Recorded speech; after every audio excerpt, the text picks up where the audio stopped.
everyone, I'm Ari Meghlen with Rachel Poli, and we're the hosts of the Merry Writer podcast. We are on episode 3, and this week's question is, do you prefer to write a series or standalone books? Before we get to the question, let's do a quick check-in.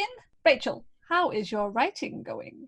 It's going. My writing came to a standstill for quite a while, but despite how everything else is, 2020 has been okay on the creativity front, and I started working on my mystery series again.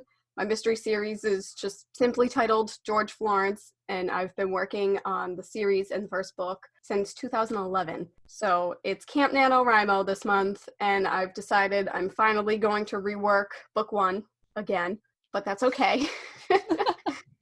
And we'll just see how it goes. But I have my outline, and hopefully book 1 can be finally rewritten in April, and hopefully this will be the last time it will be rewritten.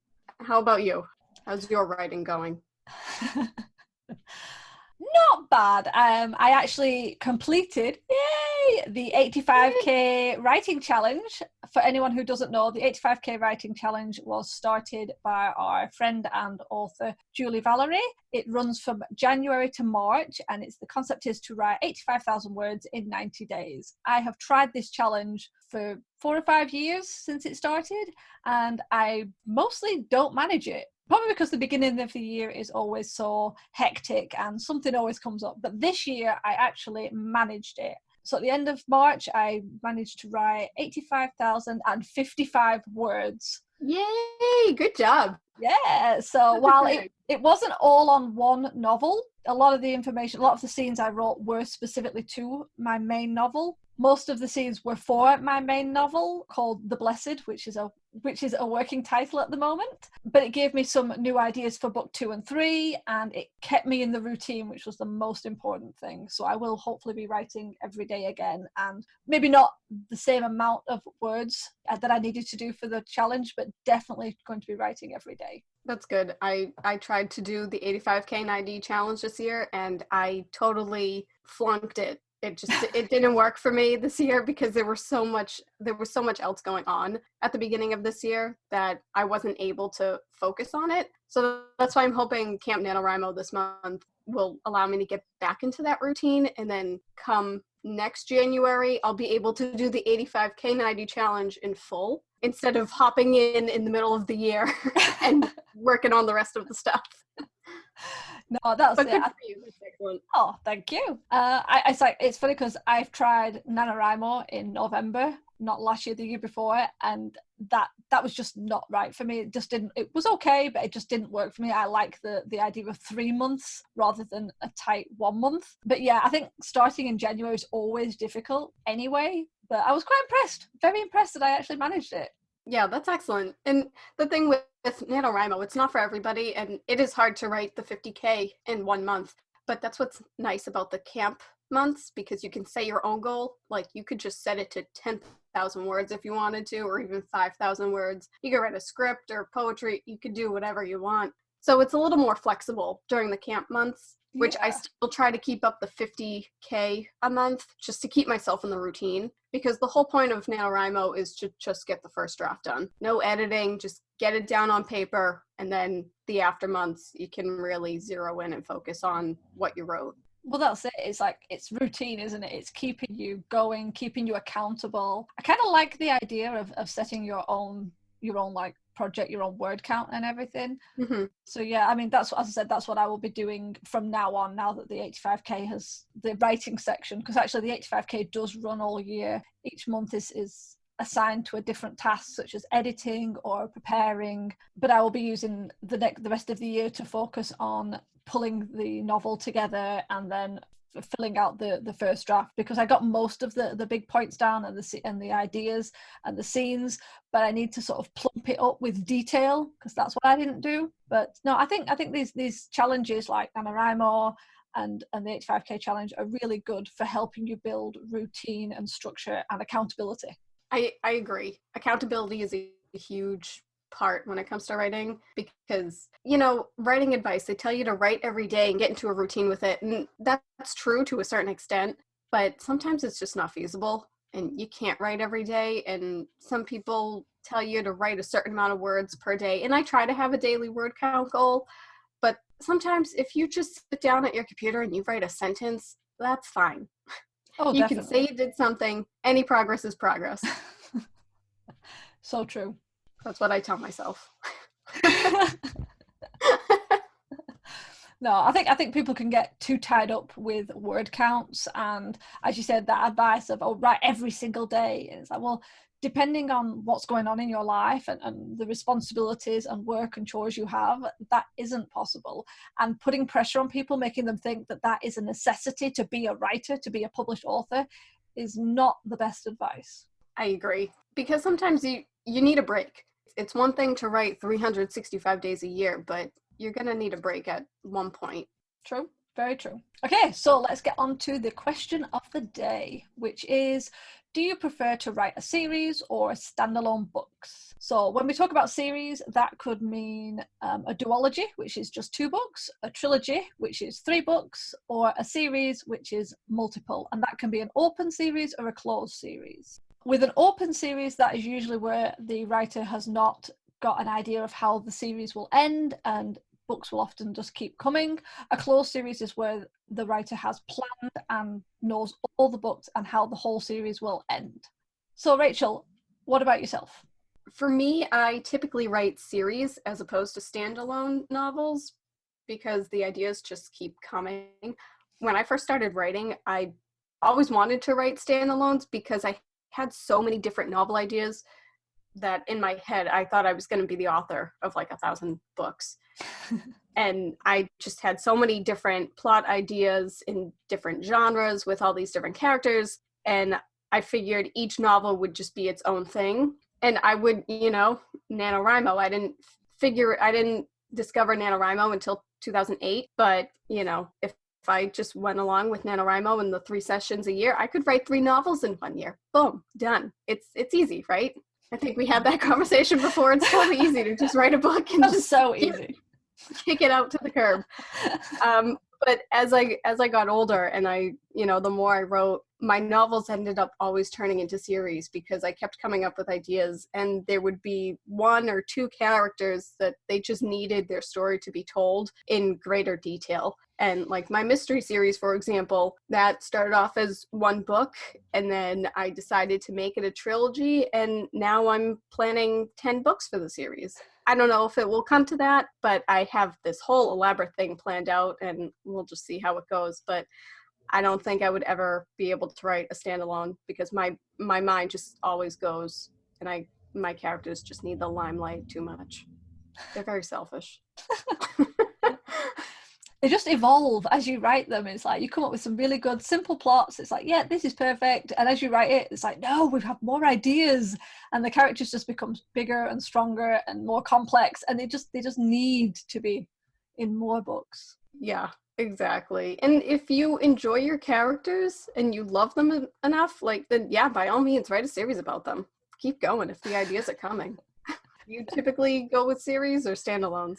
Almost exclusively series. Even when I was little, I wrote stories as collections. I never considered writing a single story. And I think of all the active novels that I have that I'm working on, I don't think I've got any that are going to be a standalone. I think the smallest is going to be like a duology because I physically can't seem to keep within the idea of just one novel. And I'm wondering, is that because I was brought up on collections of books like the Chronicles of Narnia or the Animals of Farthing Wood that were always in a series and you kind of stayed with these characters over several books? I also find that most of my novels are written in third person and I move POV to different characters. So I may have 3 or 4 main characters and I will shift POV throughout the novel. And because of that, I think you end up with several storylines because each of those characters has backstory, has possibilities and potentials and conflicts. And I find one novel for multiple main characters is often not enough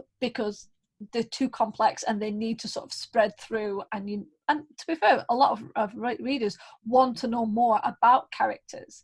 I know I do when I read a novel. I've read some standalone ones and I've been like, oh, I could really do to know more, like what happened with this character, or I'd love to know the backstory behind that. And I that's how I write. I assume that I'm going to have books in a series. I'll probably have prequels for some of my stories, because I really do need to have lots and lots of books. Yeah, that's fair. And I agree with that, because characters, for me, they drive the story home. If you asked me if I would prefer to read a book where characters were prominent or plot was prominent, I would probably choose characters over plot, because I'm not invested in the characters and I can't relate to them, or they're not likable, then I'm not going to get into the story at all. I don't care where they're going or how they're advancing the plot. I want to go on the journey with them. I don't want to go on a journey if I don't like the people I'm on the journey with.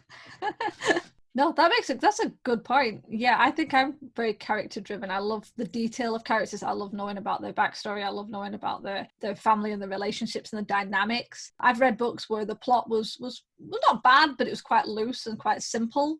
But the strength of the characters carried the story along. And I like the idea of you don't want to go along with characters if you if you want to go on the journey with them, but not if you don't like the characters. I think we've all been on like journeys or holidays or road trips with people you really just couldn't stand. Exactly. And you're just thinking, oh, I can't wait to get to the end of this so I don't have to listen to them anymore. And I think sometimes a book can be like that. So yeah, definitely. I think characters need to be very well-rounded, very well created and layered to really bring you into a story. Right. Well, speaking of characters, and you mentioned how you were brought up on the Chronicles of Narnia and The Animals of Farthing Wood. I grew up on Warriors by Erin Hunter, and that series is still going on, and they're broken up into like seasons where each major plot is 6 books long, and then the next group of 6 books, it's taking place after the previous 6 books, but it's following a different character or a different 2 or 3 characters. But for the most part, everybody is still there, unless things happen, of course, but we won't talk about that. But yeah, I think that series, the first book came out when I was 11 years old, and I'm still reading the books today, and I still love them, and I still cry when a character dies, and I still laugh at some of the ridiculous things that happen. And it's a middle grade series, but I still thoroughly enjoy it. And that was my childhood. And it's what got me into reading in the first place. But having those characters and following their stories for so long, like, that's how when I write my books, I fall in love with my own characters and I want to complete their stories. And I want to have a beginning and an end and a backstory, and I want to give them a good future. I think we see this kind of thing in television. Because I'm going to shift to something totally separate, but like how many series are there of TV shows that people love that have gone on for like 10, 12, 13, 14 seasons, and people get invested, and even if some of the main characters like leave, new main characters are brought in, but there's usually still a small core group that have been there from the beginning. And there's a reason that these shows are popular and that their audiences grow and that they follow them all the way along, or that we have spin-offs. And I think you can do that with novels. You can have series and trilogies. I mean, I've read books that are a trilogy and then the author has then created spin-off books. So you've got the completed trilogy, so it's got a beginning and an end for those main characters. And even if those characters are in the other books, they are still separate from that trilogy. There are different stories, maybe they're backstories, maybe they're plots about their children, but it's still within the same world, it's still within the same location. And I've enjoyed that. I like the idea of how flexible you can be with these sorts of novels, where you don't have to just write, 3 books, that's it, or 2 books or 5 books. You can say, right, okay, well, I've written these characters' story, but some of the side characters were really interesting, so I'm going to write some more books about them and that go off on their own side story, and then that becomes another set of novels, but they're all still connected. Right. The major thing is if you get your readers invested in the characters and invested in the world, then you could go on for as as long as you want. Warriors, for example, they originally wanted to stop after the second or third group of 6 books, I think, but their publisher said, nope, keep going. People love this stuff, just keep going. And they're on their 8th season of their books. And there's like 40 books total at this point, and they have super editions, and they have guides, and they have a manga, and it's just evolved into this whole thing.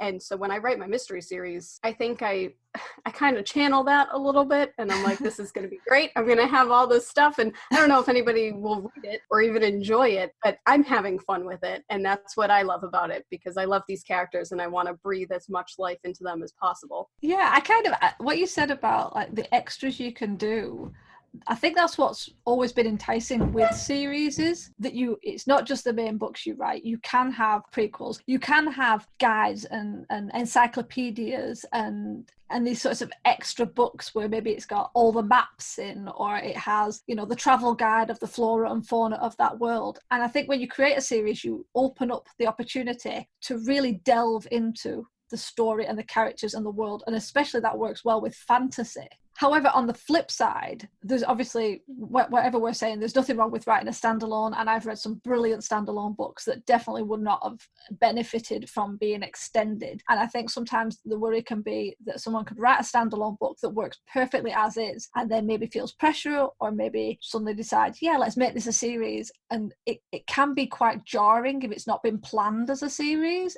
Sometimes it works out, but I think it needs to be, I think if you were writing a series or a trilogy or something, I think you kind of need to start with at least thinking about it in that way, and then you can plan along the whole set of books rather than writing a standalone one and then trying to tack other books on the end. Yeah, that makes sense, because when I write my series, I look at the series as a whole. I wrote the first book first, but once I had that written, I looked at the entire series, and after I had planned the whole series, a lot of things from my first book are going to change. I wouldn't want to publish the first book and then whatever happens in the second book contradicts something in the first book. It wouldn't be easy on me. It wouldn't be easy on my readers. And it's, this ties into our previous episode about the whole planning versus pantsing thing. Yeah. I wouldn't be able to continue my entire series if I just pants the whole thing.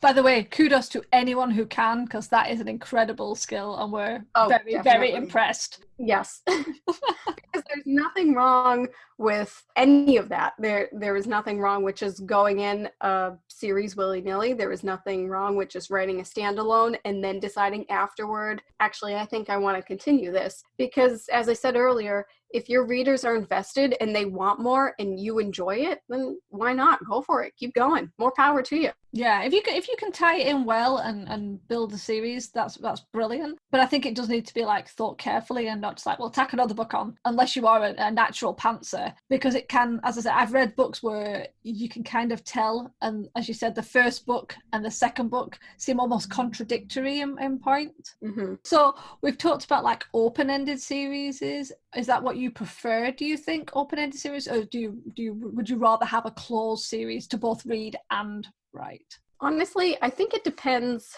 on the actual story, because I don't mind open-ended series, because I don't mind leaving the rest of the story up to my imagination. I'd like to imagine what the characters would get up to, and I would, if I really love the characters, I would for sure give them a happy ending, because there are some books you read that they don't have happy endings, and then you get sad, and then you have to write fan fiction about it and fix it. With that said, I write a lot of short stories, and most of my short stories end open-ended, because a lot of times when I write them, I can't figure out how to end them, or I end it on sort of a cliffhanger where I don't necessarily need to write a part 2 to it. There are different endings that I'm my reader can figure out what they want the characters to do next. And I don't do that on purpose. It just sort of happens. But that's just my short stories. So I guess either way, if I read something or if I wrote it, I don't mind open-ended, but it definitely depends on probably the genre and the overall book. I kind of like the idea of having something where you're not really sure how the writer wanted to have it ended, and it does leave it open so that the readers can make that decision. I've read a few like that, and you kind of have like, yeah, I think the character did this, and then maybe 10 years later the author decides to bring out another book and tell you what happened, and you're just going, no, that is not what I thought. I don't like it anymore. I hate this author. But I mean, look at the Harry Potter series, for example. I mean, that's not open-ended, but people are still coming up with theories and finding new things when they read the books or they watch the movies, which I think is brilliant. It's amazing. Yeah, I think it should be that a book kind of lives on well after it's been written. And there is the idea that, there's all these extra characters, like, well, what happened to that person? Oh, what about this? And wasn't there that thing mentioned about some history that we haven't really explored? So like, not everything needs to be told. So I understand. I mean, I do, as I said, I do like the idea of having prequels and histories and encyclopedia books created around the world, but it still doesn't have to give you everything. Right. I agree with that. And also, you could write those books for yourself and just never publish them. And then you watch your audience go nuts on Twitter and everywhere else. Watch them freak out a little first, and then you can be like, oh, look at what I just found here. I have seen one author, and I think she created some like a series, and then years later she reduced like a mini, like I don't even think it wasn't even a novella, and it was like it was a perfect companion book, but she did a limited edition of them, and her fans went crazy. I think it was all like 200 printed, and her fans went crazy for them because, like, obviously if you got that, it was such a limited edition, no more would ever come out, and it was also this extra just to add to this world. And I love that. I love the idea of doing something limited edition for your fans. Yeah, that's brilliant. I love that. That's a good move. That is a good move. Okay, I think that's it for today. Let us know if you prefer writing standalones or series on Twitter using the hashtag #TheMerryWriterPodcast. We hope you enjoyed this episode. You can follow and subscribe to our podcast on your favourite sites such as Podbean, iTunes, Spotify, and many more. Tune in next week for another episode of the Merry Writer Podcast, where we ask all the right questions. Thanks for listening. Bye. Bye. This podcast is brought to you by Excessive Caffeine. We drink a lot. The music, titled Inspired, is by Kevin MacLeod, licensed under Creative Commons 4.0.